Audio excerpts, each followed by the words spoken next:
ബീഹാർ തെരഞ്ഞെടുപ്പിലും തിരിമറി നടത്തി ജനാധിപത്യത്തെ കക്ഷത്തിൽ ഒതുക്കിയെന്ന് അഹങ്കരിക്കുന്ന മോദിക്ക് മുന്നിൽ വിജിഗീഷുവിനെ പോലെ നെഞ്ചു വിരിച്ച് തലയുയർത്തി ഇന്ത്യയുടെ പുതുകാലത്തിലെ വിപ്ലവ പോരാളി രാഹുൽ ഗാന്ധി ഇന്ത്യയുടെ വിരിമാറിലൂടെ നടന്നു കയറുമ്പോൾ ആ പോരാട്ട നായകൻ്റെ പിന്നിൽ ഉയരുന്ന ആരവം നമുക്ക് കേൾക്കാം. മോദി, നിങ്ങൾ അഹങ്കരിക്കേണ്ട, രാഹുൽ തിരിച്ചു വരികയാണ്.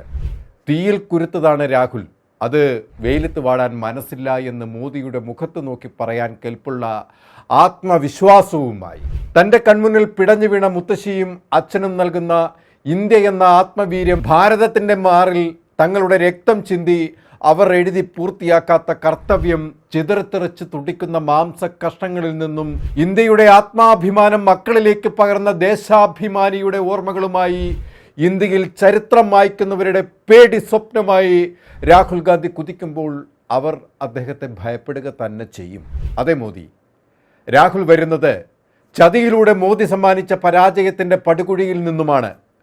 പാതാളത്തോളം താഴ്ത്താൻ ശ്രമിച്ചിട്ടും ആത്മവീര്യത്തോടെ ഇന്ത്യക്ക് വേണ്ടി ശബ്ദമുയർത്തുന്നുണ്ടെങ്കിൽ അത് വൈരുദ്ധ്യങ്ങളുടെ വിഴുപ്പായ മോദിക്കെതിരെയാണ്. ജനാധിപത്യത്തെ കശാപ്പ് ചെയ്യുന്ന അറവുകാരനെതിരെയാണ്.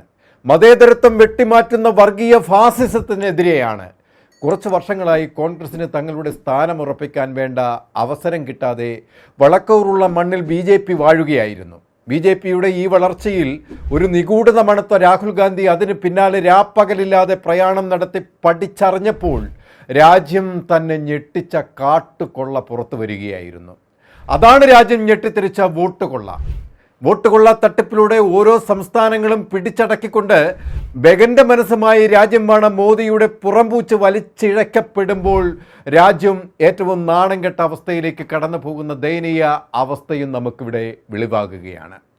മോദി ഭരണത്തിന് കീഴിൽ ഒന്ന് സ്വസ്ഥമായി ഉറങ്ങാൻ പോലും കഴിയാത്ത ഒരു ജനതയാണ് ഇന്ന് രാജ്യത്തുള്ളതെന്ന് പറയുമ്പോൾ മോദിക്ക് കീഴിൽ ശ്വാസം മുട്ടുന്ന ഇന്ത്യയുടെ ദുരവസ്ഥ എത്ര ഭയാനകമാണ്. മോദിയെയും RSSൻ്റെയും അമിത്ഷായെയും എതിർക്കാത്ത ഒരു ഇന്ത്യയെ ഒന്ന് സങ്കല്പിച്ചു നോക്കൂ. സീമകളില്ലാത്ത അരാജകത്വത്തിൻ്റെ ശവപ്പറമ്പായി ഇന്ത്യ മാറില്ലേ? വർഗീയ പേക്കോലങ്ങൾ താണ്ഡവമാടുന്ന ശ്മശാന ഭൂമിയായി ഇന്ത്യ നിപതിക്കില്ലേ? ന്യൂനപക്ഷങ്ങളുടെ ചോരച്ചാലകളിൽ കബന്ധങ്ങൾ തടഞ്ഞ് തളം കെട്ടുന്ന വർഗീയ പേക്കൂത്തുകളുടെ ഇന്ത്യ ആവില്ലേ അത്? ആ ഇന്ത്യയിലേക്കാണ് രാഹുൽ ഗാന്ധി ഭീഷണികളെയും വർഗീയ രാക്ഷസന്മാരെയും തൃണവൽക്കരിച്ചുകൊണ്ട് കടന്നു വരുന്നത്, തെളിവുകൾ കൊണ്ട് ആഞ്ഞടിക്കുന്നത്.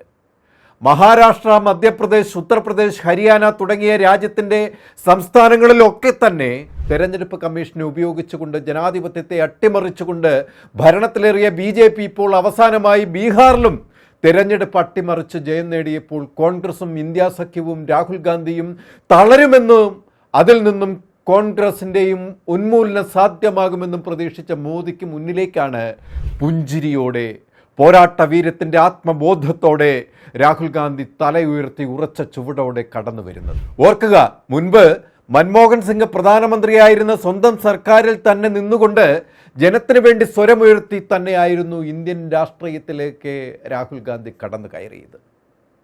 ബ്രിട്ടീഷ് സർക്കാരിനെ മാതൃകയാക്കി നിർമ്മിച്ച ഭൂമി ഏറ്റെടുക്കൽ ബിൽ 2011 മൻമോഹൻ സിംഗ് സർക്കാരിനെ കൊണ്ട് ഭേദഗതി ചെയ്യിപ്പിച്ചു. ഭൂമി ഏറ്റെടുക്കലിലുള്ള കർഷക സമ്മതവും വിപണി വിലയ്ക്ക് കൂടുതൽ നഷ്ടപരിഹാരവും ഉറപ്പാക്കാനുള്ള നിയമമാക്കി മാറ്റുകയായിരുന്നു ലക്ഷ്യം. ഇവിടെ തുടങ്ങി രാഹുൽ ഗാന്ധി തൻ്റെ രാഷ്ട്രീയ മുന്നേറ്റം. എന്നാൽ 2015 ഈ നിയമം നീക്കം ചെയ്തപ്പോഴും വീണ്ടും ഇതേ ബിൽ സഭയിൽ അവതരിപ്പിച്ചു. അവിടെ നിന്നുമാണ് മോദി സർക്കാർ പപ്പു എന്ന അവഹേളന തിരക്കഥ രചിച്ച് രാഹുൽ ഗാന്ധിക്കെതിരെ നീങ്ങിയത്. ആയിരക്കണക്കിന് BJP വാനരന്മാരെയും സോഷ്യൽ മീഡിയ മാധ്യമ പടയെയും വിന്യസിപ്പിച്ചുകൊണ്ട് രാഹുൽ ഗാന്ധിക്കെതിരെ പ്രവർത്തിക്കുകയായിരുന്നു BJP. പക്ഷെ തെല്ലും രാഹുലിനെ ഇത് സ്പർശിച്ചില്ല എന്നതുകൊണ്ട് കുടുംബപരമായും വ്യക്തിപരമായും ഒക്കെ ആക്രമണം അഴിച്ചുവിട്ടു മോദിയും കിങ്കരന്മാരും. രാജ്യത്ത് സമ്പദ് വ്യവസ്ഥയെ നശിപ്പിക്കുന്ന നോട്ട് നിരോധനം രാജ്യത്തെ സാമ്പത്തികമായി ശിഥിലീകരിക്കുമെന്നും രാഹുൽ ഗാന്ധി പറഞ്ഞത് മോദിയെ ചോദ്യം ചെയ്തുകൊണ്ടായിരുന്നു. നോട്ട് നിരോധനം കൊണ്ട് ദശലക്ഷക്കണക്കിന് ചെറുകിട കച്ചവടം അടച്ചുപൂട്ടുകയുണ്ടായി. രാഹുൽ അന്ന് പറഞ്ഞത് സത്യമായിരുന്നു എന്ന് BJPക്കാർ അടക്കം ആബാലവൃദ്ധം ജനവും പിന്നീട് സമ്മതിക്കുന്ന കാര്യമായിരുന്നു. അതുവഴി തൊഴിലില്ലായ്മയും ദാരിദ്ര്യവും രാജ്യത്ത് വ്യാപകമായി വളർന്നു. ഒരു കാലത്ത് കോൺഗ്രസ് രാജ്യത്തിൻ്റെ എതിരില്ലാത്ത അപ്രമാദിത്വത്തിൽ ഭരണം നടത്തിയ കാലം. മോദി ഇന്ന് കാണിക്കുന്ന വോട്ട് കൊള്ളയുടെ ചുവടെ പോയിരുന്നുവെങ്കിൽ BJP ഇവിടെ തലയുയർത്തില്ലായിരുന്നു. പക്ഷേ ബഹുസ്വരതയും ജനാധിപത്യവും മുറുകെ പിടിച്ച കോൺഗ്രസ് ഒരിക്കലും അത്തരം കാര്യങ്ങളിലേക്ക് നീങ്ങിയില്ല എന്ന് മാത്രമല്ല, ജനാധിപത്യം പുലരാൻ സാധ്യമായത് എല്ലാം ചെയ്തു. അവിടേക്കാണ് വർഗീയമായ ഇഞ്ചക്ഷനിലൂടെ BJP ഇന്ത്യയെ വിഴുങ്ങിയത്. പിന്നെ കാട്ടുകൊള്ളയിലൂടെ ഇപ്പോഴും കിരാത വാഴ്ച നടത്തുന്നത്. 2019 മുതൽ വോട്ട് മോഷണമുയർത്തിയ രാഹുൽ ഗാന്ധി അതിന് പിന്നാലെ സഞ്ചരിച്ച് തെളിവുകൾ പുറത്തുവിട്ടപ്പോഴാണ് ഇന്ത്യയുടെ യഥാർത്ഥ ചിത്രം ജനത്തിന് ബോധ്യമാവുന്നത്. ജനത്തിന് താല്പര്യമുണ്ട് BJPയെ താഴെ ഇറക്കാൻ. അതിനായി അവർ പോളിംഗ് ബൂത്തിൽ പോകുകയും ചെയ്യുന്നു. പക്ഷേ സംഭവിക്കുന്നതോ BJP സംഘപരിവാർ സംഘങ്ങളുടെ തട്ടിപ്പിൽ എല്ലാം കീഴ്മേൽ മറിയുന്നു. BJPക്ക് അനുകൂലമായി തെരഞ്ഞെടുപ്പ് കമ്മീഷൻ അടക്കമുള്ള സംവിധാനങ്ങൾ അടിമവേല ചെയ്യുമ്പോൾ ജനാധിപത്യത്തിന് നിസ്സഹായതയോടെ നോക്കി നിൽക്കേണ്ട അവസ്ഥയാവുകയാണ്. ഇപ്പോൾ പുറത്തുവരുന്ന തെരഞ്ഞെടുപ്പ് ഫലങ്ങളിലുള്ള കള്ളക്കളികൾ മനസ്സിലാക്കിയതുകൊണ്ടാണ് ബീഹാർ തെരഞ്ഞെടുപ്പ് സുപ്രീം കോടതിയിൽ ഇപ്പോൾ എത്തപ്പെട്ടത്. സുതാര്യമായ ഒരു തെരഞ്ഞെടുപ്പ് എങ്കിൽ ബീഹാറിൽ ഫലം ഒരിക്കലും ഇങ്ങനെ ആകില്ലായിരുന്നു.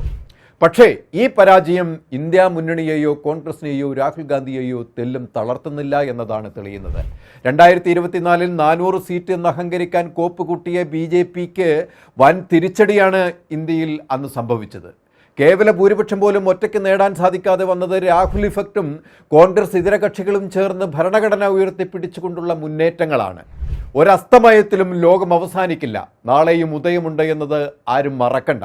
ചരിത്രം തിരുത്തിക്കുറിച്ചുകൊണ്ട് ഇന്ത്യയെ വാനോളം ഉയർത്തി പതിറ്റാണ്ടുകളോളം ഭരിച്ച കോൺഗ്രസിൻ്റെ ജനാധിപത്യ മര്യാദ, ജനാധിപത്യ ബോധം BJPയുടെ രോമത്തിന് പോലും ഇല്ല എന്ന സത്യം ഏറ്റവും നാണം കെട്ട ബോധ്യമായി രാജ്യത്ത് ഉയരുന്നുണ്ട്.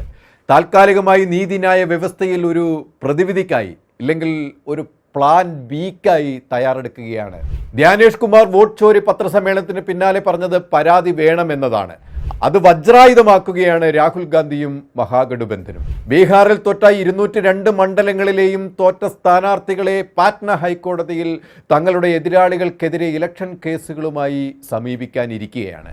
അത്തരത്തിൽ മോദിയെയും നിതീഷ് കുമാറിനെയും മുൾമുനയിൽ നിർത്തുവാനുമാണ് ഇപ്പോൾ തീരുമാനമെടുത്തിരിക്കുന്നത്.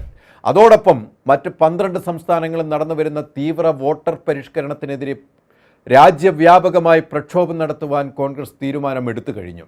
ഈ പ്രക്ഷോഭത്തിൻ്റെ മുന്നിലും രാഹുൽ ഗാന്ധി തന്നെയായിരിക്കും ഉണ്ടാവുക. ഇന്ത്യൻ ഭരണഘടന, നീതിന്യായ കോടതി ഇന്ത്യയുടെ ആത്മാവാണ്, പ്രാണനാണ്. ആ പ്രാണൻ പിടയുന്ന ഇക്കാലത്ത് രാഹുൽ ഗാന്ധി വരുന്നുണ്ട്. മോദി പടവാളും കവചകുണ്ടലങ്ങളും അണിഞ്ഞ് തടുക്കാൻ പറ്റുമെങ്കിൽ തടുത്തു ജനാധിപത്യ നായകൻ്റെ ഈ മുന്നേറ്റത്തെ. കൂടുതൽ വാർത്തകൾക്കും വിശേഷങ്ങൾക്കും ഞങ്ങളുടെ channel like, share and subscribe ചെയ്യുക. കൂടാതെ സബ്സ്ക്രൈബ് ബട്ടണിലെ ബെല്ലൈക്കൺ എനേബിൾ ചെയ്യാനും മറക്കരുത്.